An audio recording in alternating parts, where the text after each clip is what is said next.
fake smile, don't take your mask off. Why these niggas capping in these rap songs? You niggas made me wanna blast off. At first I roll up, then I breathe on it. I get the beat and then I bleed on it. My uncle fighting for his freedom. I'm on the 110 speeding. I'm fighting demons. What's going on, you guys? Welcome back to the Let Me Speak podcast. And as always, I am your host, Deasia. And today I got an amazing guest for me. Y'all give it up for my man, Yeroc Obama, coming out of Detroit, Michigan. What's good? Yo, how you doing? Yeroc. You all right? How you doing? How you feeling? Man, I'm blessed to be alive. Yes, same. I hear that. 2022, 2 years in the worst year of everybody's life. So right. We blessed. We moving forward. I just gotta say thank you so much for coming out. I appreciate you, and thank you for being on. I'm so thankful to have you. So real quick before we get into it, that song we just heard was called "Real Me" off of your album Blood Over Intent. Tell us about Blood Over Intent. Tell us about that song, "Real Me." Go ahead. Check. I just want to make sure I'm good. You can hear me? My headphones, y'all. I'm sorry. Yeah, I'm sorry, but no. We hear you. Real Me. That was the last song off Blood Over Intent, which was my debut. I would say it was a mixtape. Mm-hmm. Everybody receiving it as an album just because the effort and the marketing I put into it. But Real Me was just my dissertation to that album. I just feel like when you make your work, it's like college. You always supposed to be working on your dissertation when people know you by. So Real Me is like, that's my dissertation, So it was a lot of things said in that, even with the imagery. With the video about to drop. It's just a lot of imagery going on with just a lot of blood and a lot of intention. I was gonna ask you about that. The title, Blood Over Intent, and then the artwork. Yes. So, but you just answered that for me. I mean, it's. I still gotta answer it for a lot of people. I've been getting a lot of clapback on the album and just the marketing for it. So, just to explain, Blood Over Intent, it's just showing everybody. We all have intent, okay, in our life. Intentions to be artists, entertainers, gods, kings. Right. Everything is formed on intent, but there are things that go into those intentions, like blood. You feel me? To me, blood is a spiritual currency. When babies get born, blood is shed. You feel me? People die, blood is shed. You feel me? So it's a lot of blood that goes into the intention of having a baby. You feel me? Of bringing life to earth, or of taking life. So a lot of us, we have intent, but we don't put the blood behind that intent until somebody comes and do it for us. You feel me? And in the industry, sometimes it might look like a suit or somebody offering things that doesn't go with your message. So Blood Over Intent was just my dissertation to show people the blood that was shed by my daughters when my daughters got born, when my homies got killed. That's all the spiritual currency and all the blood that went into me making this album, these intentions. So I lost my cousin, you feel me? And that was another reason I started rapping. So he died. So his blood was shed for my intentions, whether I liked it or not. You know how a lot of people lose their people and it's like, oh man, I'm about to go hard now, I'm about to rap, why? Right. You should always feel that way. It shouldn't take for nobody to die. It shouldn't take for, it should. I'm not saying it shouldn't, but babies born, bringing life, but those are all things we see in the blood that's shed for our intentions. So that's Blood Over Intent. I like that. I was not expecting that, but I love it. Okay, all right. So let's just go ahead and get into it now. First things first, it is Black History Month. Oh yeah. Come on. Hey, shout out to Black History. Yes. Where did it go? I feel like it's like, what happened? He said, where did it go? Yeah. Man, we here. Shit. Well, you know what? So speaking on that, T-Pain said that he doesn't think we should celebrate Black History Month. He thinks we should just celebrate history. Now, there's a lot of people, a lot of black artists that I saw in the comments when I saw that post. A lot of them were agreeing with him.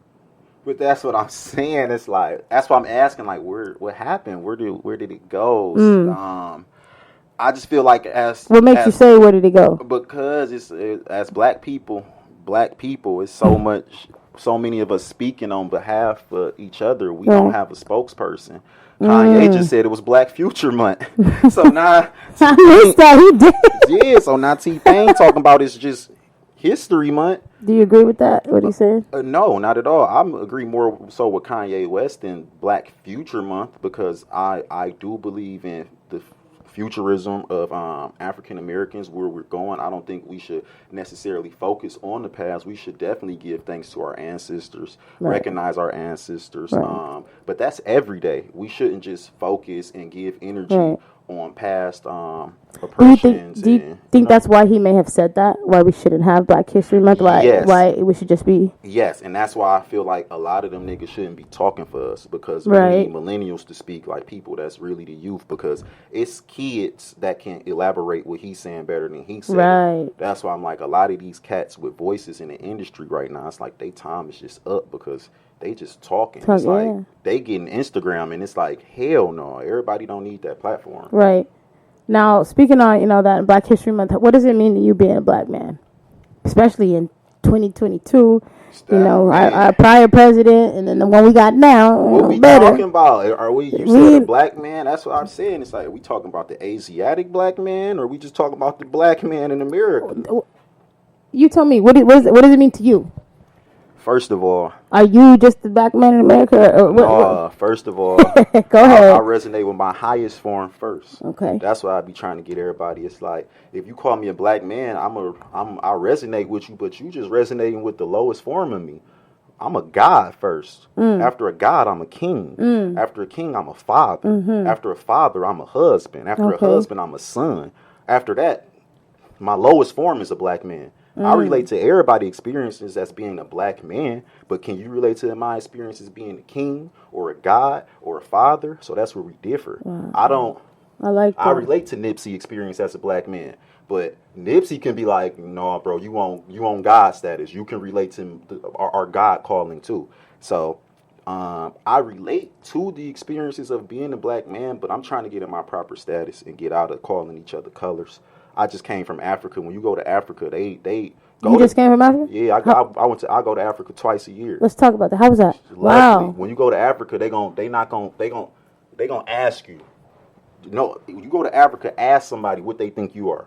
They gonna tell you everything besides a color. They gonna be like, you Egyptian. I was over there. They telling me I'm Puerto Rican. They telling me I'm African, Dominican. Not one person told me I was black. A color. So I just want black people to get more culture, travel more, and just know, like, America ain't it. You feel me? There's so many other places in the world. I'm with you on the traveling more. I was talking about that with my mom, because her side of the family is originally from Georgia, Athens, Georgia. And it's very small place. And I feel like people are very just sheltered. And, nobody, their idea of traveling sometimes, like, they want to go to downtown Mississippi. Downtown Mississippi.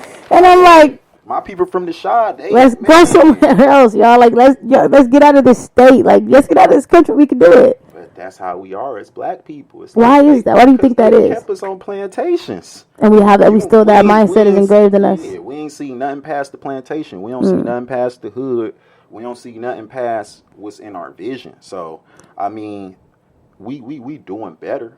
Yes. But it's always room for progress in how we been 400 years behind. So we gotta put feet to the ground. Right. You said we don't see anything past what we used to, basically.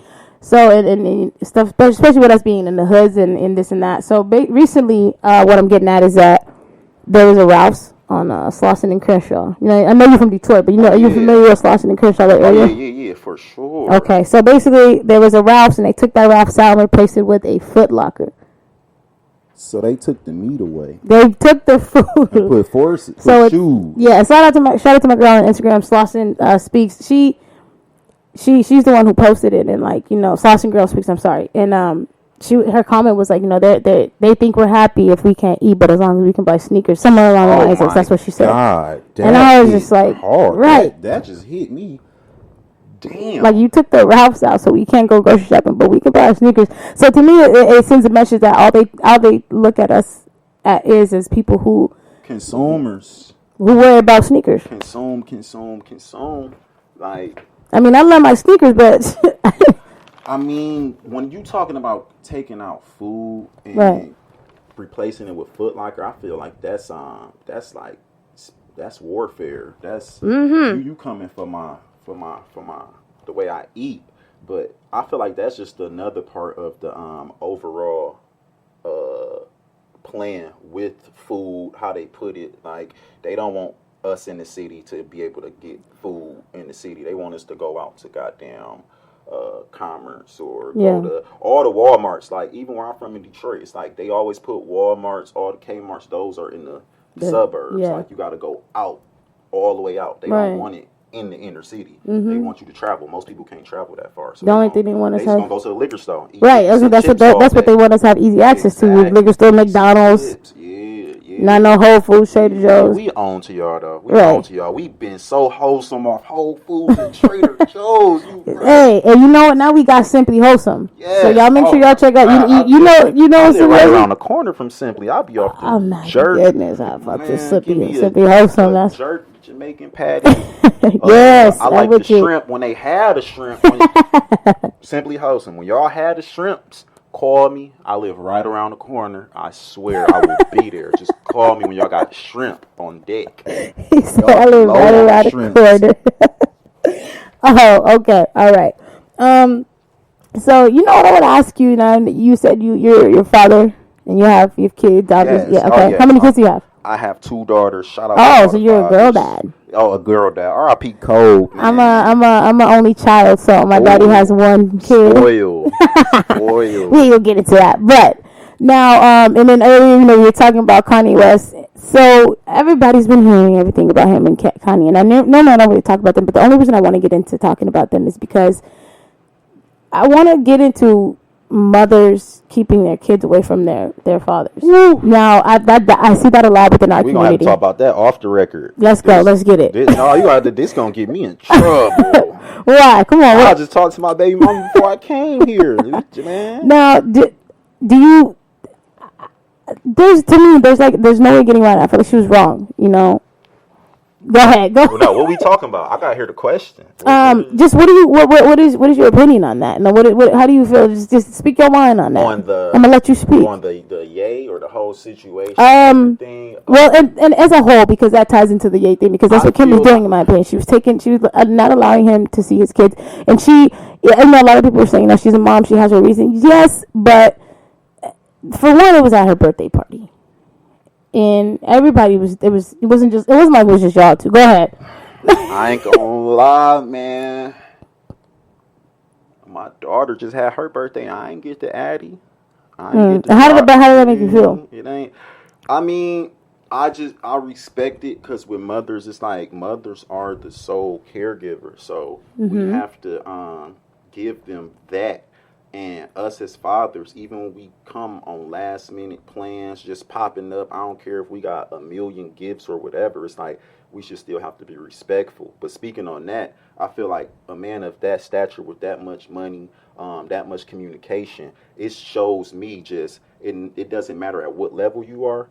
It's like money don't mean nothing when it comes to your kids. He talking about he pulling up to the gate and Kim got security telling him he can't see his kids. It's like, come on, Joe, this is my fucking child. Right. Joe. Right. I know you by name, Joe, the security guard. You a father too. Right. Let me see. That's how I look at people where it's like outside of your job. It's like, you a father, bro. Let me see my kids. You feel me? Exactly. And then it just makes me feel like, it's already a bad picture painted for black fathers. And there's black fathers who are deadbeats, but there's also black fathers who are trying to be there, and then you have women who are keeping them from seeing their kids. Yeah, I mean, we do have fathers that aren't present. We do.